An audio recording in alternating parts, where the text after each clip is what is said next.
Hello, Bloodstream audience. Your best friend James here with another exclusive interview with Mr. Bobby Wiseman Jr. He is in the house talking to us today. Mr. Bobby, how are you? I'm doing wonderfully well for whatever time on a Monday is, awake and alive and got my faculties together. Well, always, that's always positive things.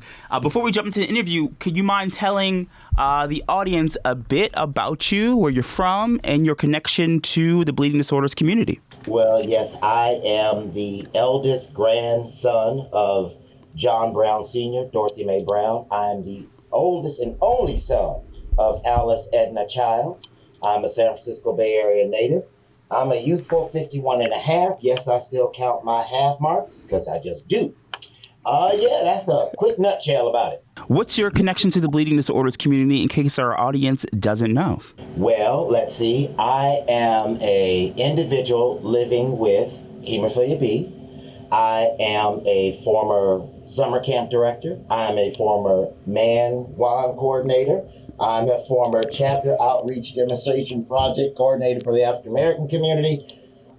Former youth chair of the World Federation of Hemophilia Youth Congress. You got a lot of titles there, my friend. A lot of titles. I like it. They're just things that have built me to get to where I'm at today. The titles don't mean a hill of beans. Excuse my French. Let's jump right into things. So I want to kind of frame this within the context of Black History Month. So what does Black history mean to you within the context of the bleeding disorders space? That's a loaded question, James, because when I came up, bleeding disorders was termed hemophilia, okay? And in the progression of lifetime, the progression to bleeding disorders, Black History Month was always there. The two, both Black History Month, hemophilia, bleeding disorders all go together. That the uniqueness of one person or one community makes up the diversity, richness of the bleeding disorders community. That diversity and richness also has its challenges. And that what I've seen within the bleeding disorders community is a kindred spirit to address some of those differences, challenges in a way that has gotten community forward, that has gotten community to look at things differently, that has gotten community to a point of saying, we may not agree on this, but here's where we agree here. And that if this is available at point Q, it's not available for all. How can we do that? At the same time with that, the bleeding disorders community, in all of its progression, in all of its looking at similar differences, says at the same time that we guard ourselves as a community and keep each other safe. That's what it means to me. So I want to kind of focus in a bit more on your personal experience. Do you find that there are specific obstacles that exist as a Black American, as a Black man navigating the bleeding disorder space? And if so, what did you do? Were there certain organizations, people that you reached out to for help to navigate within that space? Well, for context, I was born in 1971. At the time of my diagnosis, it was not a known or a given that a Black male or a Black person could be diagnosed with hemophilia. Let's start there, okay? Then the second piece of that, it's, for me, my context is not navigating my bleeding disorder as a Black man. My context is navigating my bleeding disorder with the appropriate supports. My family raised me in such a way that I knew who I was as a person. Yes, I was a Black man growing up in San Francisco. My context was a little different. Did that mean my access to healthcare was a positive or a negative? Did that mean my access to educational systems positive, negative? Did that mean had no or many quote unquote role models in community? It was always changing. What I mean by that, being in the melting pot of the Bay Area, I had folks who were like and similar to me, not just African American men, women, the whole shebang, where we connected because of the bleeding disorders piece. That yes, we had some conversations around what is your experience as this, yours as that. My experience as a 51-year-old Black male with hemophilia is not the same as a 48, a 51, a 65-year-old Black male in another area or a woman. because each of us has our own experience. That to have this tagline that all of our experiences are the same is not necessarily true. We have things that are similar and things that are dissimilar. Because at the same time, walking through with my bleeding disorder, also being a sane, gender-loving person and a person of faith, navigating all those different channels. So it just wasn't one thing that fostered my experience. Now, there are people, yes, in community that I grew up with and under. Val Byers, who transitioned a bit ago, some of the young men and women out of the program out of Northern California, as well as some folks on the international market that all poured into me and vice versa. Do we all look the same? No. Think the same? No. Believe the same? No. But was that my experience? Yes. I'm curious, given the multifaceted answer you just gave, what advice would you give to someone, your younger self, your 20-year-old self, or any person looking up to you who sees themselves in you? What advice would you give to them? Question, redirect, question, and ask. And what I mean by that, looking back, would I have changed some of the things that I did? No. Am I richer for those experiences? Yes. Would I question some things more? Yes. But at that time and space where I was at, either work-wise, family-wise, or person-wise, I didn't care to. I was living and doing my thing. As you say, look back, live life. I came up in a time when it said about independence, education, advocacy.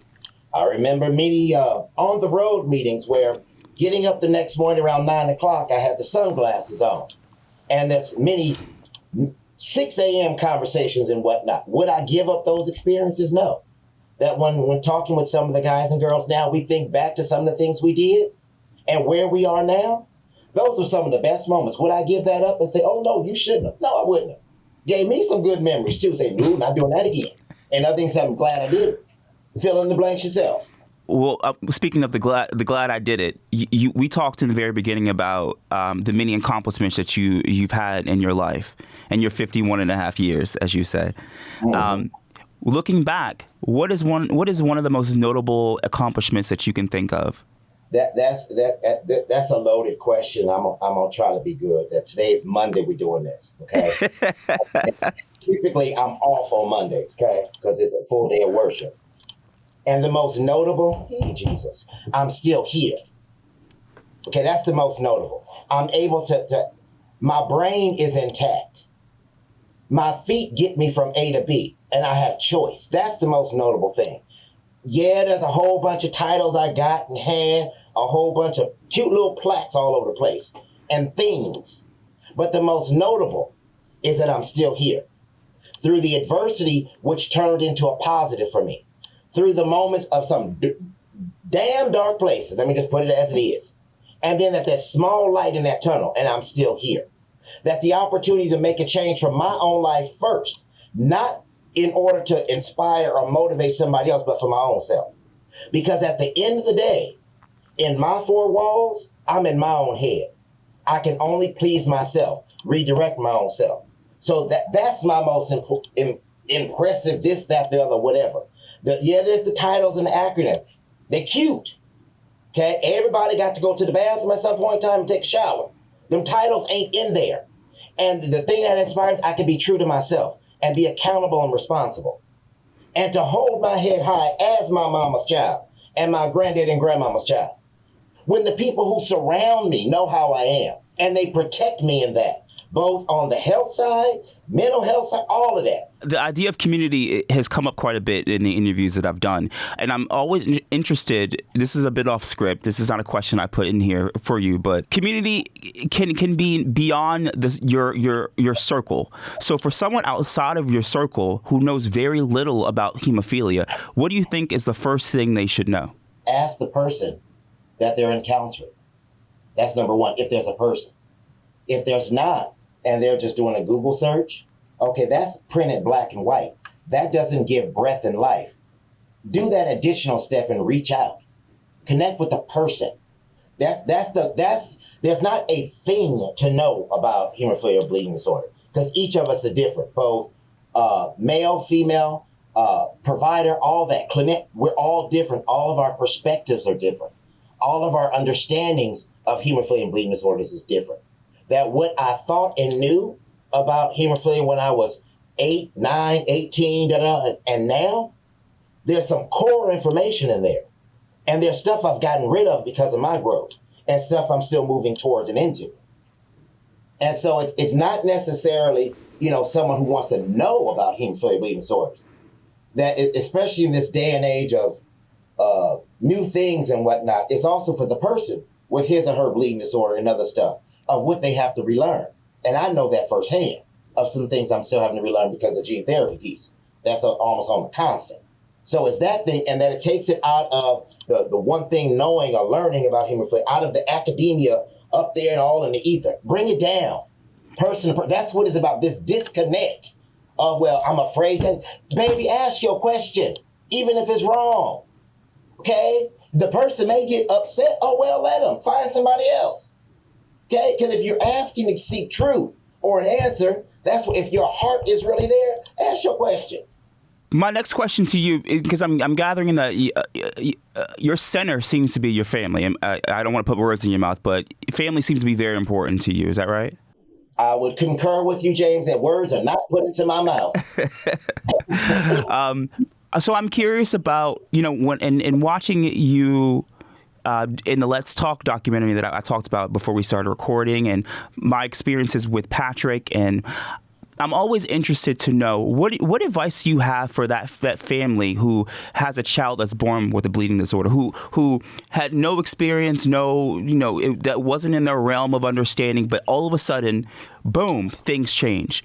What bit of advice would you give to that family on that day one talk? Let's say that lovely bundle of joy just came on out in the delivery room. They on the 14th floor, OBGYN sitting cradling that little baby. And that they done did the blood work. Yeah, I said done did. Walk along here with me for a second. I'm going to say the first thing is pray. I'm not talking no denominational prayer necessarily. It's pray to whatever entity, being, whatever, for that family. Okay? That's number one. That family there. And that mama. Okay? Because our mothers bear the burden of so much in the entire bleeding disorders realm. Because they are the one that birth out that baby. Okay? And talk with each other. Not at. Not this thing of, well, I didn't know this, I didn't know that. Okay? And the other thing is figure out the yin, yang, and whatchamacallit in that relationship. Because as that baby grows, one gonna have to take care of some set of stuff, the other another set, and parent in such a way that ebb and flow. When the issue may come up or a decision, that if there are others in the house, how to really deal with all that. And the fourth key thing, take time for yourselves as the parents. Mm-hmm. Rely on your community and your network. The people gonna say whatever they want to say. Make the decision as the individual head of household or the two caregiver head of household, and rely on your village if you have it. All that extra reading is wonderful and great that the people do on the internet and look it up and Google, hear all the horror stories and all that. Stop all that, baby. You didn't do that when you found out you was pregnant, about how to change a diaper when the little boy pee-pee all over yourself. You didn't know what that like when you get that first burst all in your face. You experience it in that moment. Don't psych yourself out. All right. My last question for you, Bobby, before we let you go, is a question I've asked all my guests during this series. What do you want your legacy to be when you're long gone? When people look back on your life, what do you want to be most remembered for? Fulfilled purpose. At one point in time, I did not know what it was, my purpose for still being here. 15, 16 years old, massive GI bleeding, coma 45 days. Car accident, sideswiped by a drunk driver on New Year's. Passenger died on the scene. I walked with scratches with severe hemophilia B. Short while later, double pneumonia on a deathbed. My mama had to come down and get me. Then another day, a couple years later, going to get my nails done because they had to get done, and pass out at the nail shop. Then I get on home and treat, because I hit my head. I'm stubborn. It's like I ended up in the emergency room. And they said you wasn't going to live, Jesus, 6 months, 3 months at the max. But I'm still here. I'm still fighting. Not in a Muhammad Ali way, but I'm fighting to keep my purpose going, to keep pouring in where necessary, to keep living the life that was given to me to live. Okay? That there were many adversities. That, yeah, it wasn't cute all the time, but living in spite of and because of that. Of reaching and saying, okay, yeah, they said no over here. Okay, but I can try over this way. Because that no is the next opportunity. Of being able to be purposeful and intentional in what I'm doing and what have you. Okay? And keeping certain stuff out. I'm at Jesus thing. I ain't got time for foolishness. I ain't got time for the mouth flapping and all that. I'm too old for that. Okay, not chronologically, but for what I've been through. I don't have the time to be drawn out of me and nothing poured in. So in fulfilling my purpose is being clear in that. And with the young people I work with, of keeping them focused on some things. Okay, yeah, you're going to go 3 steps forward, 7 back. All right, baby, that's fine. Keep on doing what you need to do. Okay, you don't understand this here? Do your research, not on your phone or ask Siri. Take your butt down to the library. Ask somebody. Okay, yeah, it's hard sometimes to do it. What you good at, you do that. Where you ain't good at something, get help. All right. See ya. I definitely think those are inspiring words to be remembered for, and certainly ones to live by. Bobby, thank you very much for taking the time to speak with me, with the Bloodstream audience. Always a pleasure, and we will talk with you soon. Thank you.